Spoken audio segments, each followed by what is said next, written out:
திருச்சிற்றம்பலம். அகத்திய தேவார திரட்டு அப்படின்னா என்ன அப்படின்னா, நம்மளோட ஞானசம்பந்த பெருமானுடைய 3 திருமுறை, அப்பர பெருமானுடைய ஒரு 3 திருமுறை, சுந்தரமூர்த்தி அவர்கள் அருளி செய்த ஒரு திருமுறை, ஆக மொத்தம் 7 திருமுறை. இந்த 7 திருமுறையிலும் பாடல்கள் அப்படின்னு பார்த்தீங்கன்னா, ஒரு பதிகத்துக்கு 10லேருந்து 12 பாடல்கள் இருக்கும். அந்த மாதிரி இந்த 7 திருமுறையில் உள்ள பாடல்கள் எத்தனைனா 8227. இந்த பாடல்கள் முழுவதையும் நம்மளால் ஒரு நாளில் படிக்க முடியாது. அப்போது சிவாலய முனிவர் அப்படின்னு ஒருத்தர் இருந்தார். அவர் என்ன பண்ணார், வீடு பேர் அடையணும் அப்படிங்கிறதுக்காக இதை நாள்தோறும் ஓதி கொண்டு இருந்தார். ஆனால் அவரால் இவ்வளோ பாடல்களையும் பாட முடியல.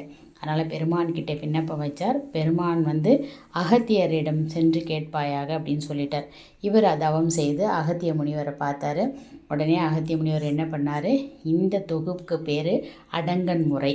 இதிலிருந்து 25 திருப்பதிகங்களை திரட்டி இவைகளை முறையே ஓதினால் அடங்கன் முறை முழுமையும் ஓதின பயன் கிடைக்கும் அப்படின்னு கூறி மறைந்து அருளினார். அப்போது சிவாலய முனிவர் இந்த 25 திருப்பதிகளையும் நாள்தோறும் நெடுங்காலம் ஓதி கொண்டு வீடு பெற்றை அடைந்தார். தாமிரபரணி கரையில் அகத்தியர் மூலம் தேவார திருட்டு உருவாகியது.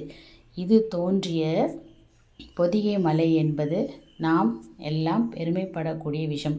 இந்த பொதிகை மலையில் தான் போய் அகத்தியரை போய் எல்லாரும் பார்க்குறாங்க. அகத்தியர் முனிவர் தேவாரத்திலிருந்து திரட்டி எடுத்து வழங்கியதால் இதற்கு அகத்திய தேவார திரட்டு என்ற பெயர் வந்தது. நாமும் ஓதி வீடு பேற்றை அடையலாம். திருச்சிற்றம்பலம்.